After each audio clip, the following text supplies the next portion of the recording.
Elena Castiñeira, que va a presentar un trabajo que viene realizando con Rafael Vidal, Carolina Tazano y Pablo Esperanza, que son del Parlamento de Biología Vegetal, Facultad de Agronomía, Universidad de la República, y el Departamento de Ecología y Gestión Ambiental del Centro Regional Maldonado, llamado Conocimiento Botánico Tradicional relacionado a la yerba mate Ilex paraguayensis, nativa de Uruguay en comunidades rurales próximas a las áreas de ocurrencia de la especie. Bueno, muchas gracias. En principio, hay algo que suena un poco extraño, que hace una charrúa en una mesa de misiones jesuitas, ¿no? Ciertamente la idea de esto es que pensemos el espacio misionero, como decía Vicky, traspasando las fronteras de las reducciones. Ciertamente, en el Uruguay, si bien no tenemos reducciones, propiamente dichas, no tenemos reducciones jesuíticas, sí tenemos espacios de baterías, espacios de lo que eran las estancias, y en cierta forma nuestro territorio ciertamente contribuyó a sostener la actividad económica de las misiones en todo el territorio misionero. En este sentido, me justifico mi presencia aquí. Por otro lado, bueno, decirles que la presentación del conocimiento botánico tradicional relacionado a la yerba mate, otra cosa también disruptiva, porque cuando pensamos en la yerba mate pensamos en Brasil, pensamos en Argentina, pensamos en Paraguay y pensamos en unos cuchitos ahí que hay en Uruguay, a veces casi que ni lo pensamos. De hecho, algunos autores mantienen que en Uruguay no se encontraba yerba mate. Después, si me da tiempo, voy a discutir un poquito sobre eso. Adelante, por favor. Bueno, no voy a hablar de las características de Ilex porque en la tarde de ayer, creo que Héctor ayer a la mañana, no en la tarde, habló bastante sobre ese tema. Sí, quizás voy a hablar un poco de la diferenciación genética a escala regional y temporal, y luego voy a contarles un poquito el trabajo que vengo haciendo sobre desentrañar las relaciones entre las comunidades rurales y las poblaciones de yerba mate. Adelante, por favor. Bien, entonces, características, nos vamos a pasar un poco de largo porque no me voy a detener en ese tema, solamente les voy a comentar que en el Uruguay no tenemos plantaciones de yerba mate, sino lo que tenemos son árboles que son conspicuos en determinados ambientes que llegan a alcanzar hasta 30 metros de altura, con obviamente una floración bien característica que ya anteriormente Victoria les mencionaba, y una fructificación bastante llamativa y muy abundante, que además estos árboles generan en el ambiente esto de que son elementos conspicuos, no pasan por desapercibidos, son realmente árboles enormes, importantes. Quiero resaltar eso. Adelante. Bien, el área, como les decía, de distribución, que siempre se ha mencionado, supone las zonas del sureste del Brasil, parte del Paraguay, las zonas de Corrientes y Misiones en Argentina, y estas pequeñas islitas o parchecitos en lo que es el territorio uruguayo. Y estas poblaciones las vamos a encontrar asociadas a estos sistemas, que son sistemas de bosques de quebrada. Adelante. Bien. ¿Por qué? Bueno, como todos sabemos, a lo largo de la historia geológica de la Tierra existieron distintos periodos climáticos. Lo del cambio climático no es algo actual, sino que es una serie de hechos que se vienen dando a lo largo de la historia de la Tierra.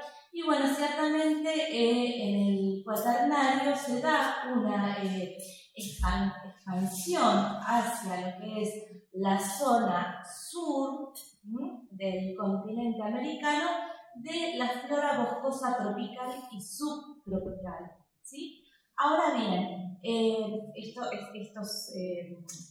estas poblaciones de flora boscosa tropical y subtropical, cuando se enfrentan a los periodos de los máximos glaciares, donde el ambiente se torna mucho más frío y mucho más seco, se genera una retracción, ¿sí?, de la vegetación. Por lo tanto,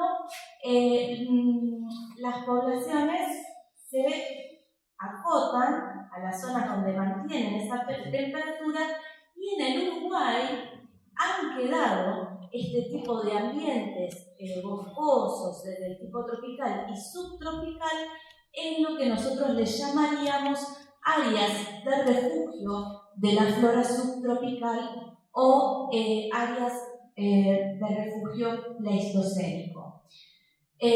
Para el territorio uruguayo, adelante, sí, está bien, para el territorio uruguayo nosotros encontraríamos estas poblaciones asociadas a la zona norte y a la zona noreste, llegando a el máximo, la distribución, el límite, de distribución hacia el sur para la especie en el departamento de Maldonado, da la casualidad.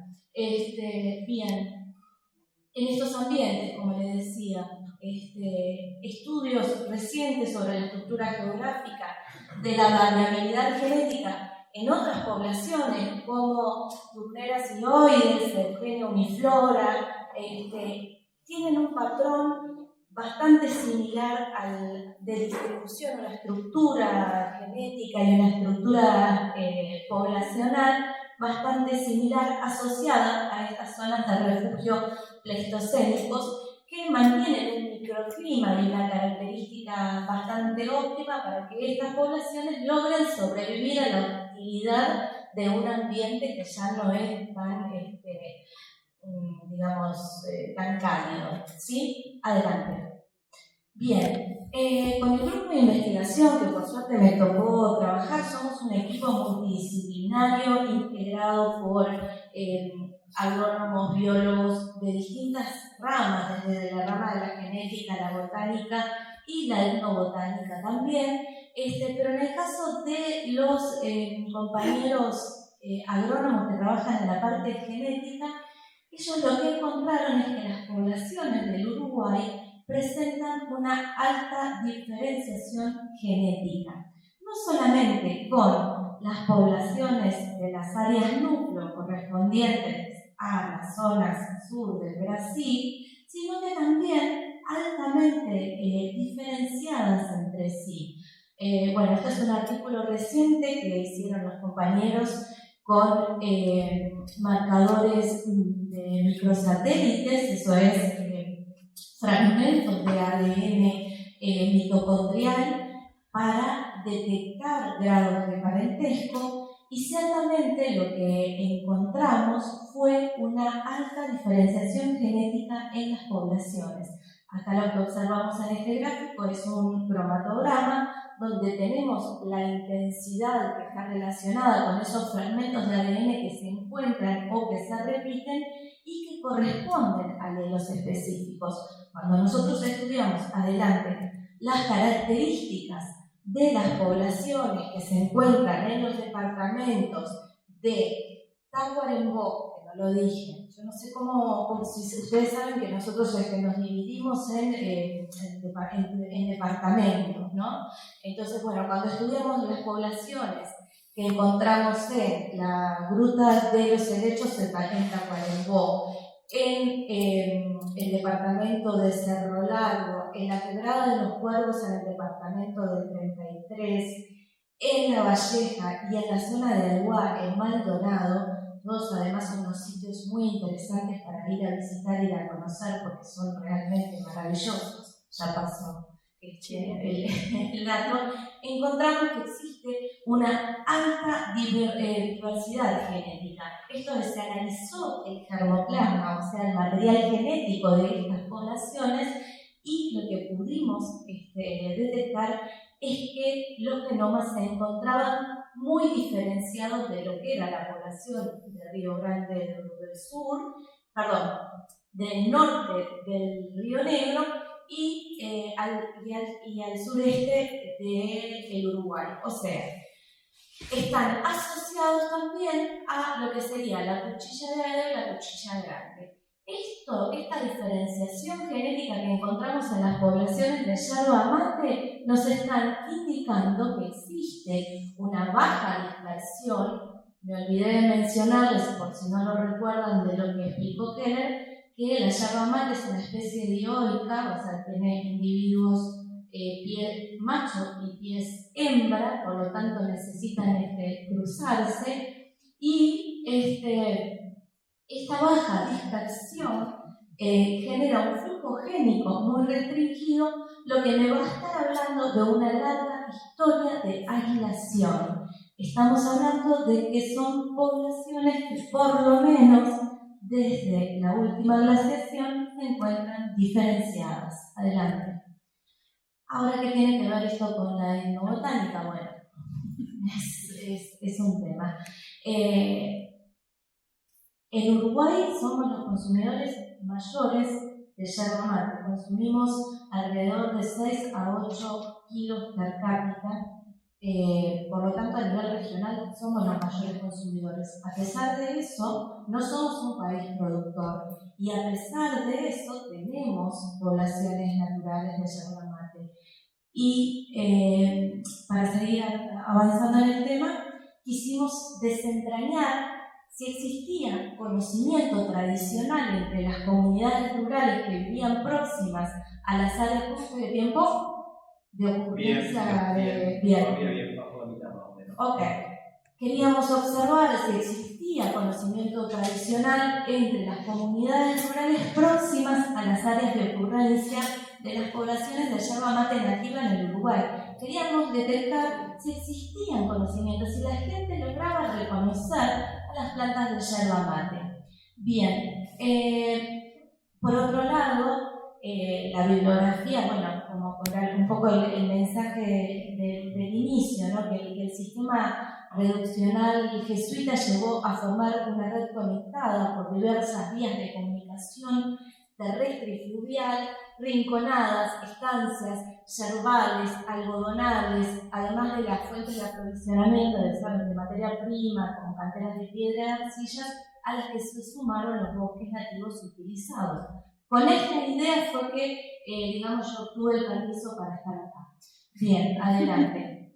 Entonces, los objetivos particulares que nos planteamos desde el abordaje etnobotánico fue, en principio, identificar la red de agentes comunitarios próximos a las áreas de ocurrencia de las poblaciones nativas de yerba mate, describir cómo eran las características de esos conocimientos tradicionales, generar información biocultural que permita incluir a la yerba mate en las listas de especies prioritarias para la conservación, porque ciertamente en el Uruguay la yerba mate no se encuentra reconocida como una especie de potencial riesgo de amenaza o de pérdida, y contribuir a generar programas sustentables de producción familiar y de restauración de poblaciones, como decía, creo que Johnny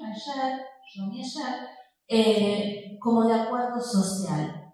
Adelante. Entonces, bueno, para eso nos fuimos a las zonas próximas de ocurrencia de la especie y generamos metodología etnobotánica clásica con entrevistas estructuradas, observación participante, estímulos visuales, y realizábamos a los pobladores una serie de consultas, de preguntas. Entre ellas, por ejemplo, si conocían a la planta de yerba mate, si sabía dónde se distribuían esas poblaciones, si conocía poblaciones rurales naturales próximas a donde ellos vivían, cómo la procesarían la planta luego de cosechar las hojas, si alguien les había enseñado a reconocer la planta de yerba mate, si había compartido ese conocimiento con otras personas, y después, para seguir chequeando un poco el conocimiento de estas personas, algunas palabras claves como, bueno, ¿A usted le suena la palabra barbacoa, salpicado, manchado? Adelante. Bueno, los resultados preliminares fueron tremendos. Nos dio que en promedio solamente un 4% del total de los entrevistados tenía idea de lo que era una planta de yerba mate, a lo cual esto nos generó muchas cuestiones, porque es un árbol tan grande, como les decía, con esa fructificación, con esa floración, un elemento conspicuo, además de muchos individuos. Estamos hablando de que, por ejemplo, la población de Quebrada de los Cuervos, de Gruta de los Helechos, tiene 14.000 individuos. No estamos hablando de 4 o 5 árboles, estamos hablando de muchísimos árboles. Entonces, bueno, ¿qué es lo que pasa? Que la gente no los conoce. Por otro lado, no existían tampoco diferencias significativas en el conocimiento en relación al género. El hombre que es más de ir al monte a buscar el ganado, etc., tampoco lo conocía, la mujer tampoco lo conocía. Digamos que el uruguayo siempre pensó que la yerba mate venía de un paquete, porque ciertamente nunca se puso a pensar. Sin embargo, gracias a la metodología etnobotánica, encontramos un caso particular en un lugar que se llamaba, porque acá también la toponimia de los sitios en Uruguay tampoco le prestamos demasiada atención. Nosotros tenemos ríos que se llaman, arroyos de ríos que se llaman el Yerbal Grande, el Yerbalito. Sin embargo, nadie conocía la yerba mate. Y teníamos otro lugar próximo a la Gruta de los Helechos que se llamaba Capón, le decían capón de la yerba. El capón en realidad es un animal, es una práctica de manejo reproductivo. Y nosotros decíamos capón de la yerba, no es capón de la yerba. Bueno, en fin, en esta zona del capón de la yerba, como se le dice en Tacuarembó, se detecta un conocimiento del tipo radial, o sea, de uno para muchos. Adelante. Si vamos un poquito a los que son los modelos de transmisión cultural, nosotros podemos, y asumimos los modelos de Cavalli, Forza y Feldman y de Soldati y Arbul-Carter, podemos distinguir distintos tipos de transmisión de conocimiento, del tipo vertical, que es de los padres o de los abuelos a los hijos, a los nietos, del tipo horizontal, que es entre pares, del tipo uno para muchos, que sería un maestro a sus alumnos, y del tipo muchos para algunos. En el caso del capón de la yerba, lo que nosotros estábamos detectando era un tipo de transmisión cultural del tipo uno para muchos. Adelante. La metodología etnobotánica nos llevó hacia este lugar en donde descubrimos que en esta escuelita que supuestamente existía en el kilómetro, a 15 kilómetros de la ciudad de Tacuarembó, que estaba en la escuela 87, en donde existía un maestro hace alrededor de 140 años atrás, o sea, antes del presente, que le había enseñado a sus alumnos a reconocer la yerba mate y los llevaba todas las tardes a ver esos árboles al capón de la yerba. Investigando los trabajos que habían hecho los que posteriormente fueron maestros de esas escuelas, descubrimos que en realidad no era capón de la yerba, sino que era capón. ¿Qué capón es eso que explicaba Héctor el otro día? Un grupo de árboles de yerba mate. O sea, ellos sin saberlo lo sabían. Adelante. Bueno, finalmente fuimos hacia esa escuela y empezamos a buscar los árboles de yerba mate y que se encontraban ciertamente muy próximos a la escuelita. Adelante. Ahí fuimos, tomamos muestras, hicimos los estudios de análisis genéticos y encontramos una población que, además de ser diferente genéticamente y tener un esquema fenotípico diferente al de todas las otras poblaciones, se encontraba en un ambiente diferente. Se encontraba en un monte pantanoso. O sea, pasamos de las zonas de quebradas y desiertas a un monte pantano. Adelante. Entonces, las perspectivas ahora, adelante, adelante, es poder comenzar a hacer análisis de redes, que es una metodología que yo vengo utilizando hace un par de años, para poder detectar si existe algún patrón en esta falta o presencia de conocimientos. La interpretación etnobotánica de estas métricas implican patrones como la existencia de grupos de poseedores de conocimiento, que pueden ser personas que, que conozcan, o no conozcan directamente nada, o que, bueno, este conocimiento pueda estar distribuido de forma desigual o de forma uniforme. Adelante. Por ejemplo, si nosotros hacemos una interpretación etnobotánica de los análisis de redes, en el caso de patrones de tipo modular, podríamos encontrar que los conocimientos se encuentran concentrados en un grupo de personas o que el conocimiento de un grupo es completamente diferente al del otro. Por ejemplo, unos sí saben reconocerlo, pero que sepan reconocer a la especie no significa, por ejemplo, que sepan manejarla. O sea, que a partir de ese reconocimiento sean capaces de cosechar la yerba mate y hacer su propia infusión. Exacto. En fin, estamos con estos modelos trabajando adelante y bueno, y esperamos encontrar alguna explicación a todo esto, dado que existe un hiato, hay un vacío de información y estamos comenzando a dialogar, también gracias a este encuentro de las JARES, con los arqueólogos, con botánicos, especialistas, en bueno, qué proceso puede estar operando para que en Uruguay exista este desconocimiento y bueno, ciertamente tener como todas las herramientas para poder consumir una yerba mate nacional. Así que bueno, hemos estado dialogando bastante con Victoria y con Pablo para tratar de dar una explicación a esto. Y yo lo decía un poco bromeando, pero creo que no es tan en broma, que dado estos datos que estamos teniendo, ciertamente en territorio uruguayo lo más probable es que el uso, el consumo de la yerba mate siempre haya venido a las manos de los pobladores del territorio uruguayo ya triturada, sin un procesamiento del territorio. Lo cual para nosotros es algo muy interesante de abordar. Quería contarles estas aventuras en las que nos encontramos y agradecerles por la oportunidad de comentarles este trabajo. Muchas gracias.